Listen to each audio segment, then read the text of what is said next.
Milei, en uno de los últimos actos, nombró un libro y un autor, y lo dijo de esta manera.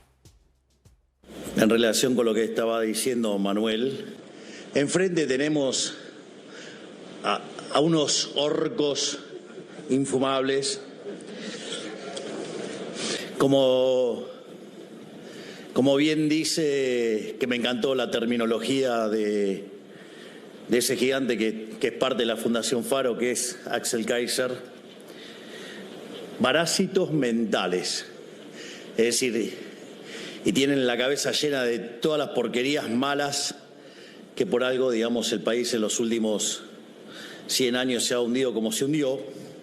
En relación con lo que esto causó, la verdad, un revuelo aquí en el kirchnerismo, en el cuquismo, como dice el propio presidente, o los orcos, como lo llama el presidente Milei. Y el gigante está acá con nosotros, según el presidente Milei, el gigante Axel Kaiser. ¿Qué tal? ¿Cómo le va? ¿Cómo Muy anda? bien, gracias. Gracias por la invitación. Autor de varios libros, ¿no? Uno estaba viendo El odio a los ricos, el libro de Asgalard y El engaño populista, entre otros. Sí, ¿no? varios más. Sí, hay varios más. Siempre apuntando a la defensa de estas ideas de la libertad que son de la tradición judeo-cristiana occidental, y es lo que explica que tengamos la civilización que hemos disfrutado en los últimos siglos. Y parásitos mentales, que esto ha causado mucho revuelo aquí en la República Argentina, porque lo que han dicho sectores de izquierda y kirchneristas es nos despersonaliza, nos trata de parásitos, no nos hace personas. Bueno, pero ahí bichos. Se nota que, una, no han leído el libro, y dos, no han entendido lo que he dicho yo, y tampoco entendieron bien lo que ha dicho el presidente Milei. Bueno, eso les pasa muy seguido. Sí, no entender y tener que explicarles pasa muy seguido. Eso les pasa mucho. Por eso lo traje, para que explique. Sí, me doy cuenta, porque lo que estamos diciendo es que hay ideas, hay creencias que se instalan en tu sistema nervioso como parásitos, y esos se llaman neuroparásitos. Estos se explican en psicología evolutiva, ¿ya? Y muchas de esas creencias tú las encuentras en grupos políticos como el kirchnerismo, en grupos fascistas, en grupos comunistas, en distintos grupos, ¿ya? ¿Y qué es lo que los motiva? Bueno, estos neuroparásitos que les impiden ver la verdad, les impiden pensar racionalmente y los condicionan a reaccionar de manera violenta. Y de eso estoy hablando como marco teórico en el libro, pero no es que estemos diciendo que ellos que la persona no sea son un seres parásito. humanos. Ellos son seres humanos Okay. cuya mente está infectada por estos parásitos. Pero se pueden desparasitar y pueden pasar a ser personas racionales y normales que adoren la verdad y que quieran estar del lado de la paz y de la libertad. Eso puede ocurrir. Ha habido casos así. ¿Y cómo se desparasita? Bueno, teniendo... ¿Con qué ideas? Teniendo ganas de abrazar la verdad, la evidencia, la lógica, de deshacerse del odio, ¿no? Del resentimiento, de la envidia, del rencor, del afán de venganza, y abrazando básicamente una actitud constructiva de amistad cívica, pacífica y de colaboración, que es lo único que nos saca adelante. Nosotros sabemos que los seres humanos somos capaces de una gran destrucción, es evidente, pero si estamos inspirados por las ideas correctas, somos capaces de lograr cuestiones realmente admirables, como es toda la epopeya civilizatoria que hemos visto en los últimos siglos en Occidente. Entonces, esa es la manera de desparasitarse. Tú has tenido personas que han sido comunistas, partidarias del estalinismo y del castrismo, que se han vuelto liberales y que han sido grandes referentes intelectuales. Dietrich McCloskey, por ejemplo, Mario Vargas Llosa, por ejemplo, Douglas North fue comunista, premio Nobel de Economía después fue liberal. Friedrich Hayek, que lo citamos mucho nosotros, un gran referente para nosotros, fue socialista en algún minuto, y son personas que, como estaban comprometidas con la verdad, vieron los hechos y decidieron abandonar el socialismo. Thomas Sowell es otro, ¿no? Un afroamericano muy conocido en Estados Unidos, un intelectual economista. Entonces, ¿por qué no lo pueden hacer otras personas que están en la izquierda convencidas de que lo que hay que hacer es destruir el sistema y concentrar el poder en sus manos y aplastarnos los derechos? El parásito que se mete en la mente de esta gente, ¿qué es? ¿La mentira? ¿El relato? ¿Es eso? Son creencias. Por ejemplo, cuando tú te compras el parásito de la teoría del valor trabajo, la idea de que la ganancia del empresario, del capitalista, siempre es una pérdida del proletario, lo estoy simplificando, ¿ya? Sí. Cuando tú realmente te crees eso, tú vas a actuar, y esto lo... Y que el empresario, por ejemplo, es un chupasangre. Es un chupasangre, exacto. La idea de que el empresario es un chupasangre, tú lo ves ya en Karl Marx, es el que populariza esto. Él le da esta... Esto viene desde chiquito. Exactamente. Te van metiendo... Esto es de la esencia del pensamiento de izquierda. Entonces, eso justificaría, desde el punto de vista de ellos, la revolución violenta, porque en vista que estás en un sistema explotador que te deshumaniza y que te esclaviza, porque esa es la visión de esto, Sí, claro. y te extrae a ti la ganancia para beneficiar a unos pocos, tú tienes el legítimo derecho de tumbar el sistema por la vía armada. Y esto fue predominante en América Latina en la década de los 60, en el tiempo de la Guerra Fría, digámoslo así, ¿no? Ahí tienes una idea de un parásito mental que te lleva a conductas que son tremendamente destructivas. También tienes el del patriarcado, que se ve en el feminismo hegemónico. Sí, claro. Que es terrible porque finalmente cuando tú ves los estudios que yo muestro en la introducción del libro, estudios que no los inventé yo, digo, son de académicos bien conocidos, te muestran que las ideas progresistas generan patologías mentales. Eso es un artículo del Economist que yo cito en la introducción del libro que hace un resumen de distintos estudios y se pregunta si los progresistas se están haciendo a sí mismos más tristes con su sistema de creencias. Y dice literalmente ese artículo del Economist, que yo cito en el libro, que efectivamente las personas de izquierda tienden a tener más depresión y problemas mentales que las personas que no. ¿Por qué? Porque abrazan una serie de ideas que te cargan de emociones muy negativas, te cargan de odio, te cargan de rabia, te cargan de frustración. Sin embargo, acá los sectores, estos sectores que son verdaderamente los kirchneristas, ellos dicen que son el amor y no el odio. Pero el odio es de los fascistas, de la ultraderecha. El amor es de la izquierda. Sí, pero eso es parte de otra dimensión que yo diría que tiene que ver con lo mismo, que es la maldad que está en las ideologías de esta naturaleza.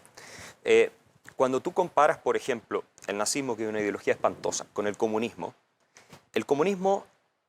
como declara todo lo contrario de lo que realmente pretende, en general habla de la igualdad, los últimos serán los primeros, hay un poco un plagio del cristianismo, etc. Es mucho más digerible y es mucho más seductor.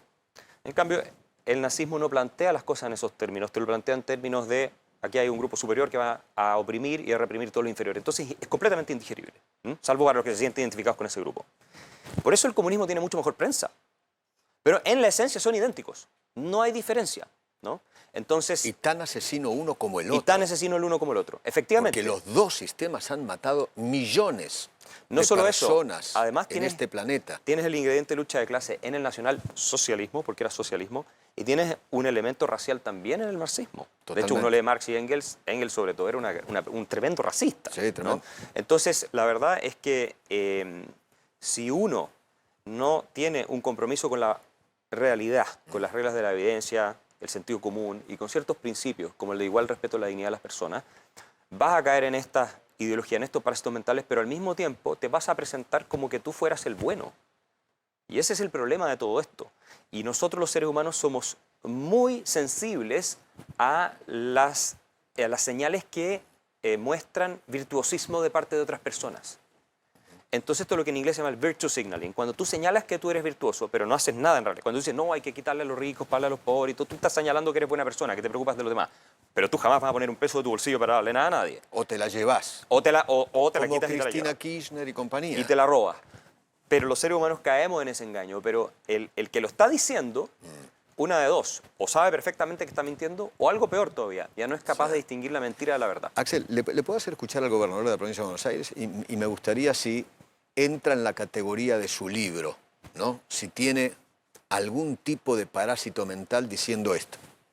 La modernidad inventó un mecanismo para suplir esta cuestión que se llama Estado. Se llama Estado y consiste en que la sociedad en su conjunto no mire con indiferencia, no abandone, sino que acompañe al que necesita. Necesita salud, educación, alimentos, remedios, infraestructura, universidad, y lo hagamos entre todos. Es muy fácil, no es egoísmo, no es individualismo, es solidaridad, es comunidad y también es soberanía. La modernidad. Ahora, le puedo asegurar que en la provincia de Buenos Aires no hay ni seguridad, ni salud, ni educación, ni servicios, ¿no? Claro, pero es que esto es exactamente lo que yo decía. Ahí lo que uno ve es un discurso que lo que busca es engañar. ¿Por qué? Porque como conecta con emociones muy fundamentales de los seres humanos, como son la solidaridad, la idea de que a nadie le falte nada, todas esas cosas, que son nobles en principio, Obviamente. por supuesto, pero como conecta con eso, se usan políticamente para que él, en este caso, pueda tener el poder concentrado en sus manos y pueda acceder al poder y todos los beneficios y privilegios que le da el poder. Una vez en el poder, lo que no hacen es resolver la salud, la seguridad, la educación y todo lo que están hablando ahí. Porque ¿qué hacen? Establecen sus estructuras, sus redes clientelares y se dedican muchas veces a robarse la plata. Entonces, esto es lo que tú ves en todas las revoluciones.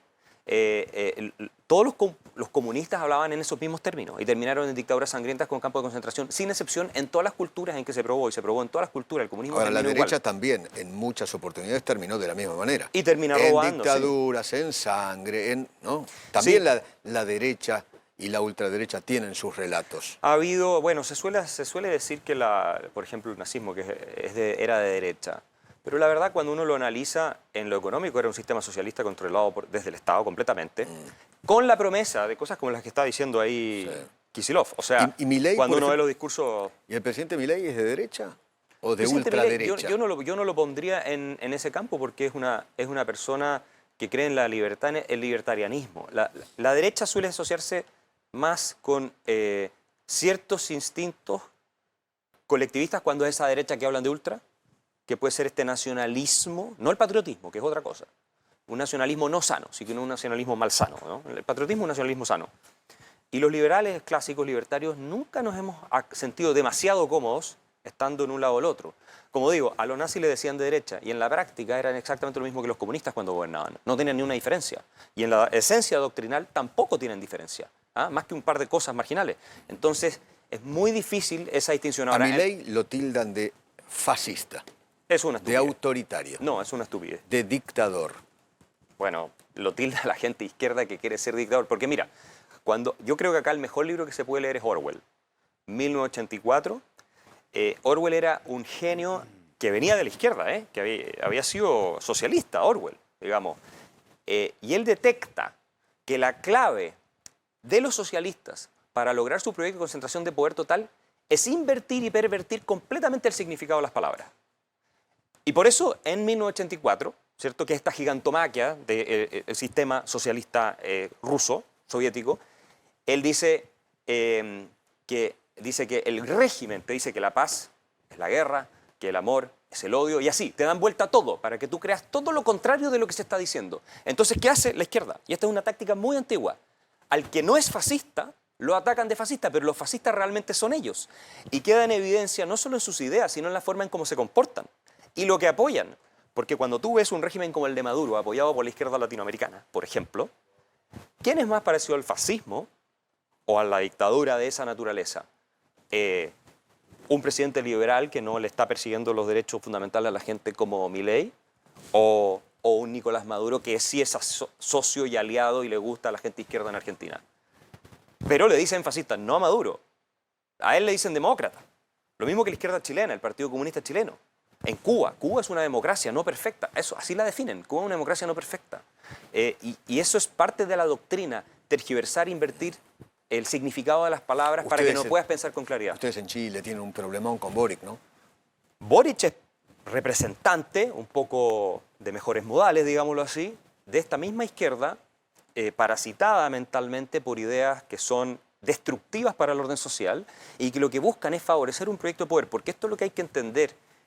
A esa izquierda, y no hablo de la izquierda razonable, socialdemócrata, que uno puede tener diferencias pero puede conversar, no. A esa izquierda más revolucionaria, lo único que le importa, lo único es el poder.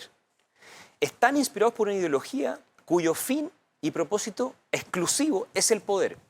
Y si tienen que usar a la gente para llegar al poder, la van a usar. Y si el día de mañana tienen que reprimirla, aplastarla, meterla en campo de concentración para mantener el poder, lo van a hacer. Y por eso lo hacen cuando llegan, contra todo lo que declararon al principio. La Unión Soviética fue uno de los primeros países en abolir los sindicatos, en irse contra los líderes sindicales y masacrarlos. Es decir, entonces es tremendamente peligrosa esta visión de las cosas, porque no te deja hablar la verdad, pero por otro lado es muy fácil dejarse engañar con la épica que ellos transmiten. Y sobre todo porque, como oscurecen la verdad, no te dejan verla, enturbian el agua para que parezca más profunda, entonces tú puedes caer en esto, sobre todo si eres una persona joven. Sí.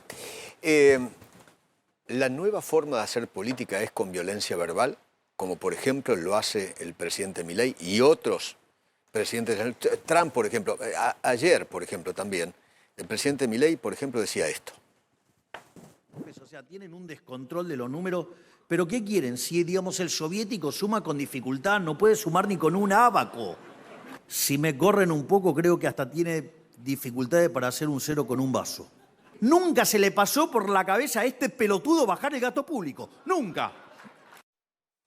Lo llama el gobernador soviético y pelotudo. ¿Es la nueva forma de hacer política? A ver, yo te diría una ¿Son los cosa. nuevos tiempos? Tú lo que tienes hoy es un escenario, no solo acá, en todo Occidente, de polarización que lleva a que cierto tipo de ataques y acciones generen reacciones, ¿no? Es muy difícil en un contexto en el cual tú estás todo el tiempo discutiendo y te descalifican y te insultan y te degradan y te dicen que eres un gorila y te dicen que eres un fascista y te dicen esto y todo lo otro, que tú siempre te comportes como el lord inglés que está tomándose un café en Buckingham. Pero es el presidente. Violencia verbal por parte de un presidente, yo creo que son tiempos nuevos, una nueva era política, no la hemos visto. Pero no se da solamente aquí, ¿no? No, Yo creo esto que pasa, por eso te digo, es pasa en una todos cuestión lados. global.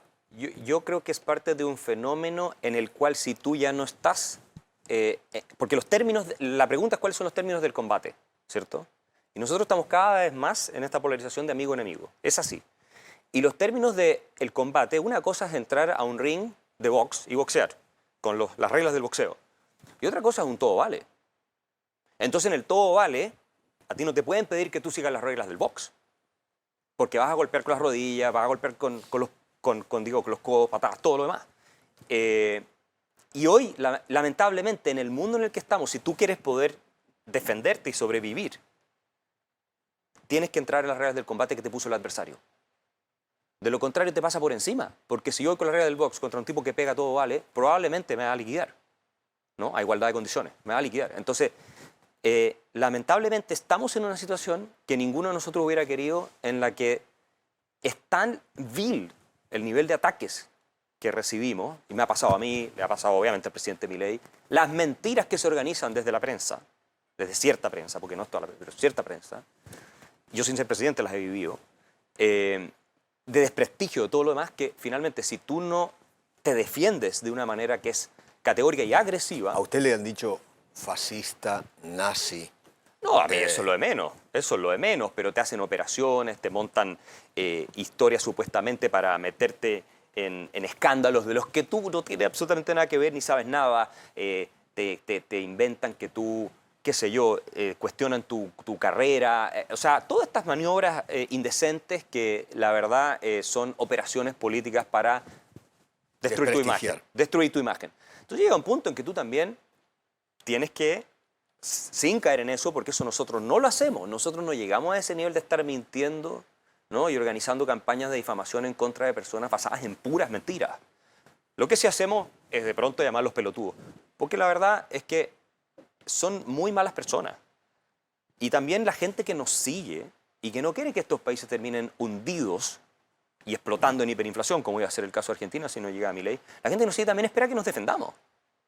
Y que no seamos siempre el que está con el guante blanco, comportándose como si de nuevo estuvieras pretendiendo ser el yerno de la reina Isabel de Inglaterra. No, eso no es la realidad en la que estamos. Estamos en una lucha y la verdad, y esto cuesta admitirlo, duele decirlo, pero aquí no somos sociedades de amigos, somos sociedades de enemigos. Y el minuto en que los otros tienen el poder suficiente para aplastarnos, enviarnos al campo de concentración y liquidarnos físicamente, lo van a hacer, como lo han hecho en todos los lados donde han logrado tener ese poder. Nosotros nos salvamos por poco en Chile con el proceso constituyente, y eso es Chile, del año, hace un par de años atrás, que lo rechazamos. Si hubieran pasado esa constitución... No, estaba Piñera en el poder. No, exactamente. Que se votó cuando Boric ya había asumido, Exactamente. ¿cierto? Pero ellos querían armar una dictadura izquierda en Chile. Sí. Y estaban en los artículos de la Constitución, Sí. ¿no? Intervenir las Fuerzas Armadas y todo eso. Y ese es el problema que tenemos. Si nosotros no somos categóricos defendiendo la libertad, no hay que ser tan ingenuos como para pensar que ellos, si tienen la oportunidad, no la van a destruir completamente. Axel, gracias por venir, ¿eh? Un gusto. No, muchas gracias, Eduardo, por la invitación.